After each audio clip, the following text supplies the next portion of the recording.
Sutuoktinis ar sutuoktinė yra neištikimi, o gal piktnaudžiauja alkoholiniais gėrimais, narkotikais, azartinių lošimų turi priklausomybę. Na ir atsiradote ties skyrybų slenksčiu. Taigi, ar įrodinėti sutuoktinio kaltę teisme?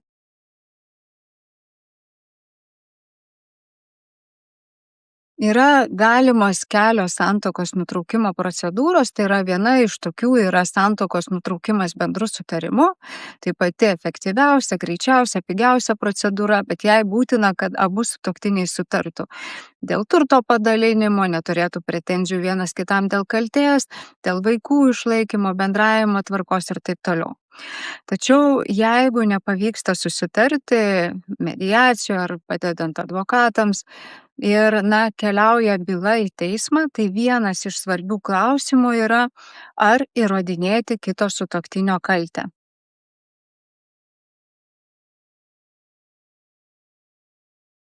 Kodėl yra svarbu šitą klausimą iškelti, atsakyti ir įvertinti tiek teisinį reglamentavimą, tiek turimus įrodymus, todėl kad nuo šio reikalavimo patenkinimo priklauso ir bylinėjimosi išlaidų priteisimas, tai yra turės įtakos, kiek priteis jūsų patirtų išlaidų, kiek priteis kitos šalies patirtų išlaidų. Na ir dažnai kaltės ar kažkokių kitų klausimų įrodinėjimas reiškia ir ilgesnį bylos laiką. Na, o kaip žinia, kuo ilgesnis bylos laikas, tuo paprastai ir sveikata yra, ir kitų atsiranda daugybė problemų ir panašiai. Todėl iš tikrųjų labai svarbu įsivertinti, ar yra prasmės įrodinėti tam tikrus dalykus, o šitame įraše aš kalbu būtent, ar įrodinėti kaltę.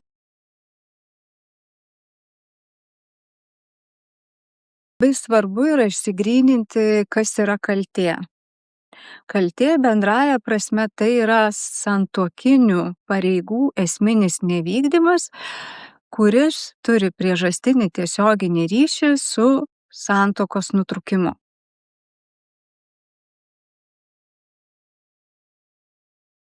Įstatymas įtvirtina keletą punktų, tai yra keletą aplinkybių, kurias, taip mes sakom, teisininkai laikomos yra prezumpcijomis, tai yra jų nereikia įrodinėti, kad tai yra sutuoktinio kaltė. Šiuo atveju reikia įrodinėti tik tai, kad tas faktas yra įvykęs.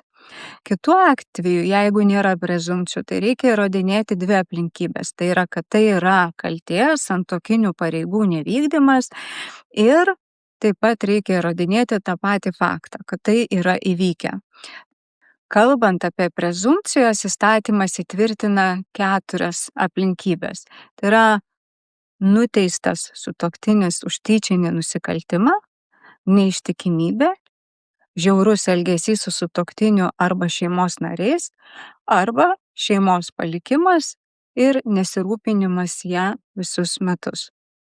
Gali šitos būti ir viena aplinkybė, gali būti keletas aplinkybių, tačiau šiuo atveju svarbu žinoti, kad jeigu jūs įrodote, kad būtent tas faktas įvyko, jums nereikia įrodinėti, kad tai yra sutuoktinio kaltė, tai yra jo pareigų pažeidimas. Tai kaip ir minėjau, vienais atvejais įrodinėti yra ženkliai paprasčiau, tarkime, jeigu sutuoktinis yra nuteistas už tyčinį nusikaltimą, tai būna apkaltinamasis nuosprendis, šiuo atveju užtenka jį pateikti civilinėje byloje, tačiau jeigu yra neištikimybė arba žiaurus elgesys, psichinis, fizinis smurtas, kuris nėra niekaip užfiksuotas, nebuvo kviesta policija, nedarytos abdukcijos, nepradėti ikiteisminiai tyrimai. Tai yra tokie latentiniai, nuolatiniai sutuoktinės ar sutuoktinio veiksmai, tai tuomet iš tikrųjų pakankamai būna sudėtinga įrodinėti.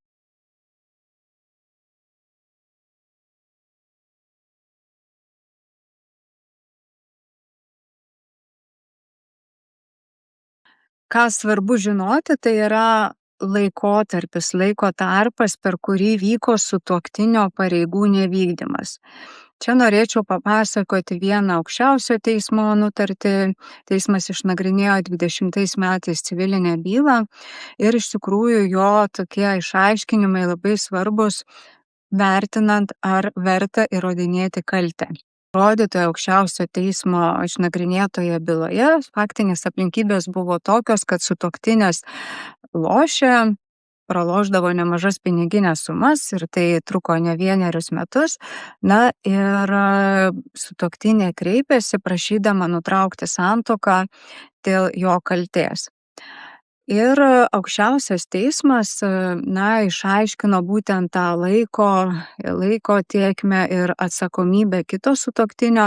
Tai yra aukščiausias teismas nutraukė santuoką dėl mišrios kaltės, tai yra, kad abu sutuoktiniai yra kalti, pasisakydamas, kad sutuoktinė ėjo kartu pradžioje kažkiek tai laiko su sutuoktiniu taip pat į tuos lošimo namus, tai yra jinai toleravo šitą situaciją, nesprendė jos, o po to, kai jinai jau tapo rimta problema, vis tiek jinai buvo toliau toleruojama. Tai yra, kad prie tos situacijos yra prisidėjusi ir pati sutuoktinė. Todėl teismas ir sprendė, kad tai yra bendra atsakomybė ir kad santuoka nutrūko dėl mišrios kaltės. Byla sako, tai yra, kad iš tikrųjų sprendžia klausimą, ar verta įrodinėti sutuoktinio kaltę, svarbu yra įvertinti, kiek laiko truko tas. Jeigu truko 20 metų ir buvo toleruojama, niekas nedaroma, gyvenama ir panašiai. Tai yra tokia rizika, kad teismas tuomet ir nenutrauks santuokos dėl kito sutuoktinio kaltės. Savo praktikoje dažnai susiduriu tokiom situacijom, kad buvo ir fizinis, ir psichologinis smurtas, ir ne vienerius metus. Ir esu turėjusi situacijų, kai žmonės pragyveno ir 30, ir 50 metų, bet po to 30-50 metų, išsprogo jau tam nuolat kenčiančiam kantrybę ir nusprendė kreiptis ir tuomet mes nagrinėjam, ar verta ar ne įrodinėti kaltę. Tai būtent tokiose situacijose yra labai didelė rizika, kad pragyvenai 20, 30, 50 metų ir toleravai tokį sutuoktinio elgesį, tai yra viena, o kita labai dažnai tokiuose latentiniuose ilguose procesuose, tai yra, kai ilgai gyveno sutuoktiniai, nebuvo kviečiama nei policija, paprastai buvo viskas už uždarų durų, nėra nei liudytojų, nei dar kažkokių įrodymų, net ir įrodinėjimo prasme tai yra pakankamai sudėtinga įrodyti.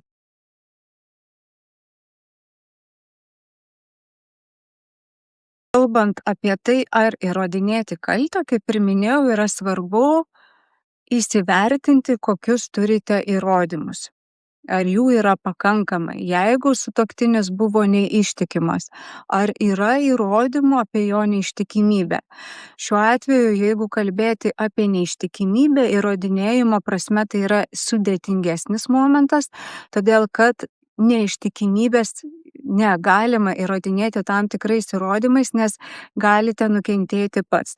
Tarkime, jeigu buvo filmuojama privačioje erdvėje, nežinant jos dalyviams, arba įsilaužta į Facebook, Instagram paskyrą, tarkim, įsilaužta į elektroninį paštą. Tai šiuo atveju svarbu žinoti, kad tai neteisėtas įrodymų rinkimo būdas ir jis gali užtraukti baudžiamą atsakomybę. Ta labai svarbu yra įsivertinti, nes tikrai būna iškeliamas baudžiamosios bylos ir tuomet vietoj to, kad įsirodai sutuoktinio neištikimybę, pats turi pakankamai daug problemų.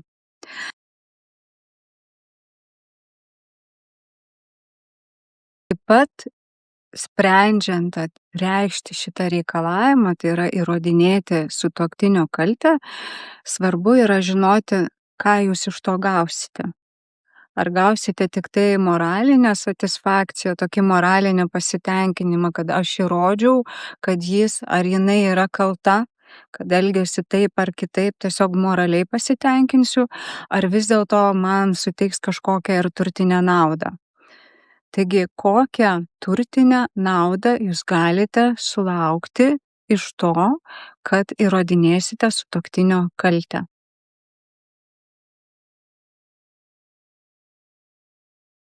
Tokio pobūdžio bylose labai dažnai reiškiamas reikalavimas priteisti turtinę ir neturtinę žalą. Tai yra jau ta nauda, kurią jūs galėtumėte tikėtis gauti, jeigu įrodysite sutuoktinio kaltę. Tai yra, jeigu teismas priims sprendimą, kuriame konstatuos, kad jūsų sutuoktinis kaltas dėl santuokos nutraukimo. Ką svarbu žinoti, tai, kad turtinė ir neturtinė žala nepreziumuojamos. Tai reiškia, kad teismas, priimdamas sprendimą pats savaime nenuspręs, kad jūs patyrė turtinę, neturtinę žalą, o jeigu net ir bus jūsų reikalavimas, teismas vis tiek žiūrės, kokie yra tai pagrindžiantys įrodymai. Tai įrodymai gali būti įvairūs, tai tarkime lankymasis pas psichologą, psichiatrą ar ten šeimos gydytoją, kažkokie vartoti vaistai, tai būtų jau neturtinę žalą pagrindžiantys įrodymai, kad tarkim sumokėjote už antidepresantus, raminamus už kažkokią tai sumą arba už konsultacijas už psichologą ir tą sumą prašote priteisti iš jau kaltojo sutuoktinio. Šie įrodymai beje yra labai svarbus prašant priteisti ir neturtinę žalą, nes būtent jie ir parodo, kaip jūs jaučiatės, kaip jūs jautėtės tuo metu. Jeigu jūs sužinojot neištikimybę pas psichologą ar pas šeimos pagaliau gydytoją ir matosi iš medicininių dokumentų, kad jūs išgyvenote nerimą, negalėjote miegoti ir panašiai, tai bus svarbus ir reikšmingi įrodymai, sprendžiant teismui dėl jūsų šito reikalavimo patenkinimo.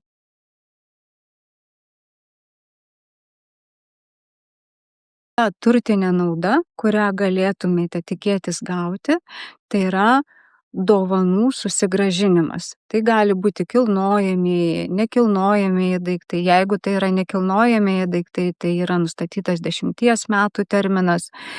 Ir svarbu žinoti, kad jeigu nėra vedybų sutarties, tai negalima reikalauti grąžinti vedybų žiedo. Tai kaip ir būtų toks kilnojamas turtas, bet jis yra negrąžinamas. Jeigu kilnojamasis turtas jau yra perleistas tretiesiam asmenim, tai jūs galite, jeigu tai buvo, tarkime, specialiai prieš skyrybas padaryta, jūs galite ginčyti sandorį arba tiesiog prašyti reikalauti priteisti tam tikrą piniginę sumą.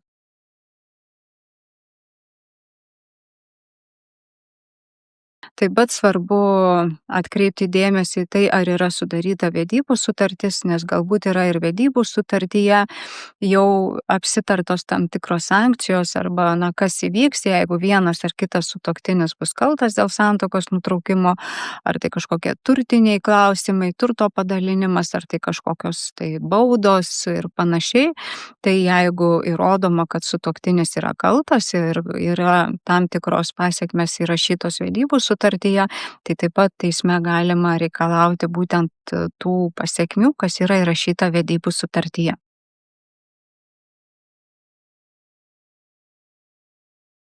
Tas dar galimas reikalavimas tokio pobūdžio bylose, tai yra prašyti priteisti išlaikymą iš kaltojo sutuoktinio, tačiau tam, kad būtų priteistas išlaikymas, turi būti taip pat ir kitos sąlygos, apie kurias pakalbėsiu kitame įraše, kviečiu stebėti mano įrašus.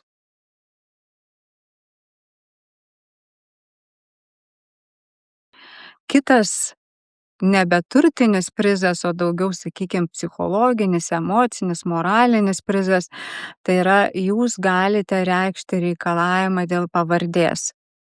Jeigu sutuoktinis ar sutuoktinė turi jūsų pavardę, įrodę kaltę, jūs galite reikalauti, kad po santuokos nutraukimo jau buvęs sutuoktinis ar sutuoktinė negalėtų naudoti jūsų pavardę. Tačiau čia yra viena svarbi išimtis, jeigu yra bendrų vaikų, dėl vaikų intereso, tada jau, tokio reikalavimo reikšti nebegalima.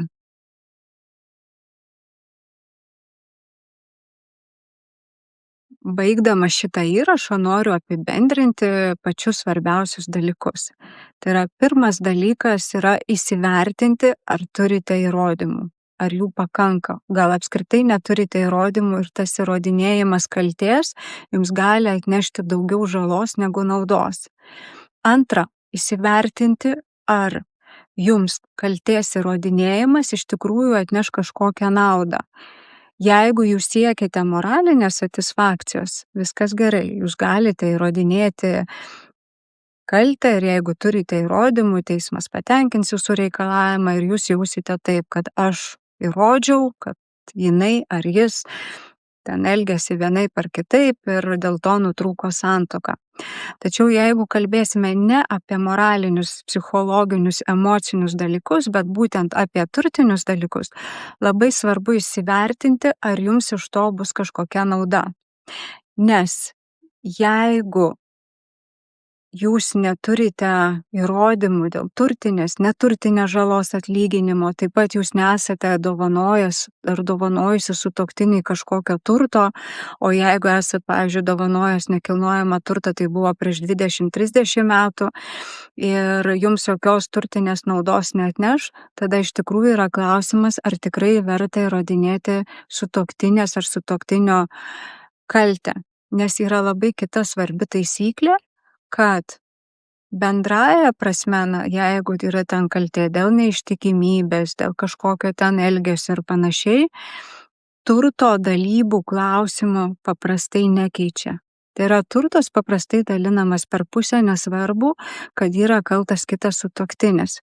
Išskyrus tam tikras situacijas, kaip pavyzdžiui, jeigu santuoka nutraukta ir nutraukiama dėl sutuoktinio kaltės, kuri pasireiškia turto švaistymu, lošimai, turto švaistymas ir panašiai, šiuo atveju iš tikrųjų galima gauti ir turtinę naudą, nes galima reikalauti kompensacijos už iššvaistytą turtą. Kitais atvejais, iš tikrųjų tas lygių dalių prezumpcijos principas paprastai yra taikomas ir labai dažnai kažkokios turtinės naudos neatneša, tačiau atneša ilgesnį bylinėjimąsi, ilgesnės sąnaudas advokatams, ilgesnės sąnaudas pačiam procesui ir tikrai labai rekomenduoju pagalvoti, ar tikrai verta įrodinėti sutuoktinio ar sutuoktinės kaltę. Jei turite papildomų klausimų dėl santuokos nutraukimo esant sutuoktinio kaltė arba sutuoktinio kaltės, bet dėl turto padalinimo, dėl nepilnamečių vaikų ar kitais klausimais, kviečiu kreiptis į mane, advokatę Juliją Viktoriją Flis, arba įsigyti autorinį įrašą Nesiparinki LT internetinėme puslapyje. Ačiū, kad žiūrėjote.